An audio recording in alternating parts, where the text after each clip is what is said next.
We love seeing friendships blossom in our favorite animes, but sometimes that makes the betrayal all the more devastating.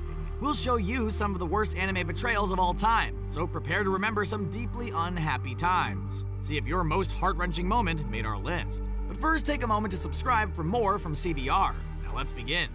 I want you to make contracts with me and become magical girls! Madoka Magica. At first glance, Madoka Magica seems like a really sweet show. It's a bunch of sweet young girls who just want to dress up in fanciful costumes and fight evil witches. So how could it possibly go wrong? Well, it does. And pretty quickly, since one of the main characters dies pretty much immediately. At this point, you might have realized that this show isn't what you thought, but it's about to get worse. The catalyst for the characters changing into magical girls is an adorable little creature called Cowboy. Everything about this little Pokemon-looking thing is painfully cute, so it's easy to imagine that he really just wants to help the girls fight the evil witches. Sure, the mysterious Homura Akemi seems to hate Cowboy, but since she also seems to hate everyone else, most people didn't think much of it. Despite Homura's warnings, Madoka Kaname and Sayaka Miki enter into a contract with Cowboy and get started fighting witches. Oh yeah, about the contract. It turns out that becoming a magical girl means much more than just getting a cute costume and some magical powers. In addition to the constant danger of witch attacks, it turns out that the witches are actually former magical girls. Cowboy makes magical girls to fight witches. Then the magical girls become witches and the cycle repeats. Oh, and it turns out that those fancy soul gems they were given means that the girls unknowingly gave up their own souls. Cowboy may be cute, but his betrayal was downright evil. No way! Naruto. Let's talk about the little thing known as the Uchiha incident from the show Naruto.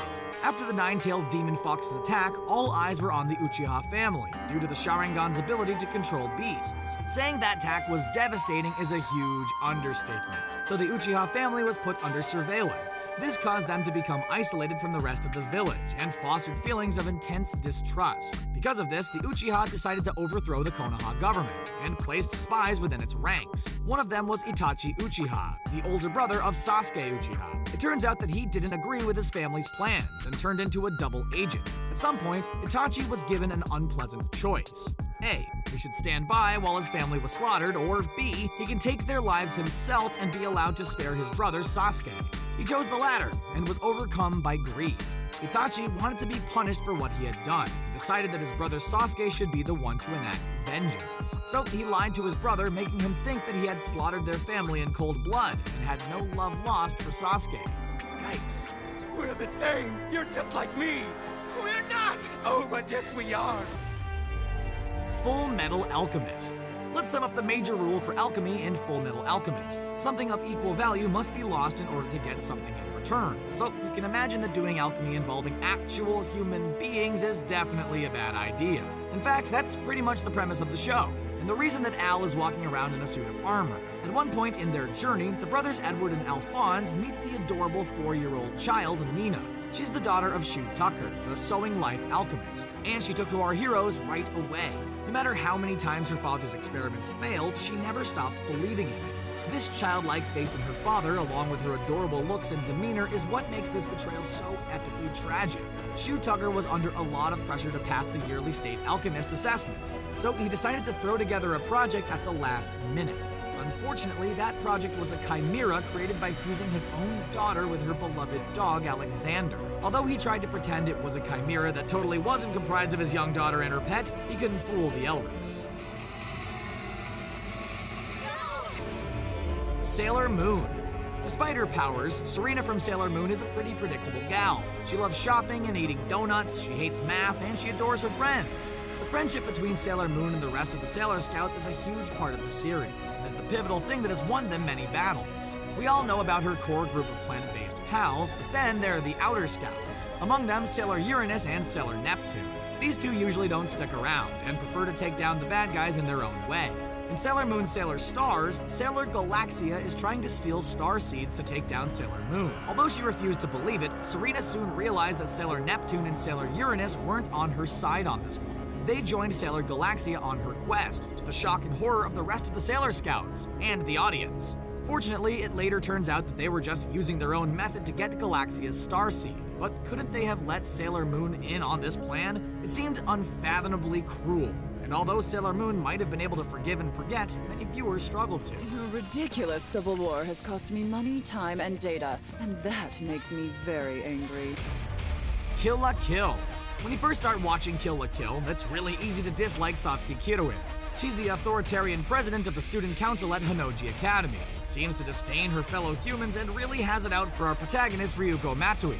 Initially, Ryuko is totally preoccupied with taking down Satsuki, made difficult by her powers and her legion of devoted followers. But as the story progresses, we learn that the real enemy here is Satsuki's mother, Ragyo Kiruin, CEO of Reeboks Corporation. Those handy-dandy life fiber clothing that allows our characters to do battle actually contain alien parasites that ultimately consume their wearers. At first, it seems like Satsuki is a dutiful daughter, but it soon becomes clear that everything that she's done has been to stop her mother's evil plan.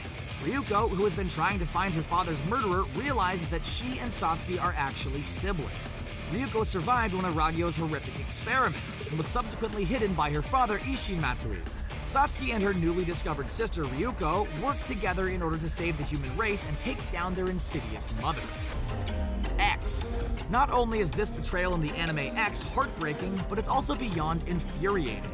In this series, there are two warring factions, the Dragons of Heaven and the Dragons of Earth. These two groups of people are destined to fight one another in an epic battle for some pretty high stakes.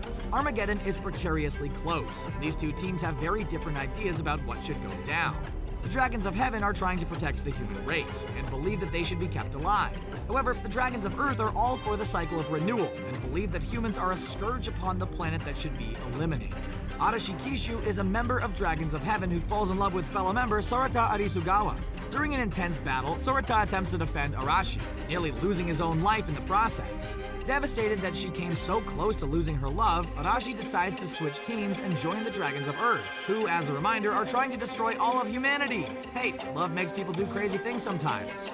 However, Sorata attempts to defend her anyways, and ultimately loses his own life as a result. I think you misunderstood me. You're aiming at the wrong person. Trigun. Unless you're an insurance agent, Vash the Stampede from Trigun is an easy fellow to like. He's pleasant, kind-hearted, and prefers to settle conflicts without violence whenever possible. Unfortunately for him, violence and trouble follows him wherever he goes. So when he meets up with fellow troublemaker Nicholas D. Wolfwood, it seems natural that the two men would travel together. Even though he's a little rough around the edges, Wolfwood has a soft spot for children and is shown to be capable of great kindness at times. We know that he had a rocky past, but it turns out that he was once a member of the Eye of Michael, the League of Assassins. Throughout the show, Vash is looking for his brother Knives, who is a dangerous and powerful person. Eventually, we learn that the entire time he was befriending Vash, he was doing so under the instruction of Knives. He wanted Wolfwood to protect Vash until Knives could reach him. Learning all of this about his friend was heartbreaking, but ultimately, Wolfwood ended up on Vash's side. Well, at least for a little. Bleach. In the anime Bleach, high school student Ichigo Kurosaki finds himself as a substitute Soul Reaper, filling in for Rukia Kuchiki. Despite feeling a little bit overwhelmed, he discovers that many of his classmates and friends have powers of their own, and are only all too happy to help out. One of them is the mild-mannered Sosuke Aizen, who is liked and respected by fellow members of the Soul Society. However, it turns out that everything we thought we knew about him is all an act. Not only did he frame Soul Reaper Rukia for a crime that she didn't commit, but his betrayal ran far deeper. He'd been illegally experimenting on Soul Reapers and Hollows. There were further depths to his depravity. His goal was to use a legendary substance to turn Hollows into half Soul Reapers and vice versa, and ultimately take over the Soul Society. Not only was his betrayal particularly dastardly, but it was one that we definitely did not see coming. Although this was the start of his evil deeds, it is definitely one of the most insidious anime betrayals of all time. I'm just watching a bad dream I never wake up from. Cowboy Bebop. Just because this betrayal happened via flashbacks doesn't make it any less heinous. When we first started watching Cowboy Bebop, we knew that the brooding and rebellious Spike Spiegel undoubtedly had a tragic backstory. Before the show began, Spike was an up-and-coming member of a crime syndicate known as the Red Dragon. He befriended his partner, a man named Vicious, but alas, their friendship would not last. At one point, Spike became injured during a heated battle, and Vicious's girlfriend Julia nursed him back to health. During this time, Spike betrayed his partner by falling in love with his girlfriend, and the two planned to run away together and start a new life. However, Vicious found out and demanded that Julia either kill Spike or be killed herself. Spike faked his own death in order to escape, and was devastated when Julia didn't meet up with him, but went into hiding on her own. That's a whole lot of drama that was made worse when Julia eventually came out of hiding and sent a message to Spike. The two met up, but not without Vicious showing up for revenge. He managed to take out his former girlfriend before losing his own life. Whether or not Spike survived the final battle is something that we can't say. Shut the gate now! Attack on Titan. If you haven't seen the anime Attack on Titan, you should know that the Titans are the bad guys. They spent ages tormenting humans relentlessly until a series of powerful barriers finally stopped them. That was until Colossus and armored Titans managed to smash through the walls, kicking the events of the show into action. After losing his mother to a Titan attack, Eren decides to join the fight and enlists in the military. Over the course of the show, he becomes friends with Rainer and Bertolt, who seem to despise the Titans every bit as much as Eren does. Not only were these two not what they seemed, but it turns out that they were actually Titans. But wait, it gets worse. These were the Titans who broke down Wall Maria, and were sent on a mission to capture Eren. Needless to say, this was shocking and devastating for both Eren and fans of the show. This might just be the most horrific betrayal in the history of anime. I'm sorry. I'm sorry. Now that you've heard our picks, which do you think are the worst anime betrayals of all time? Let us know what you think in the comment section below, and then hit subscribe to get more access to our latest videos. Thanks for watching. We'll see you again next time.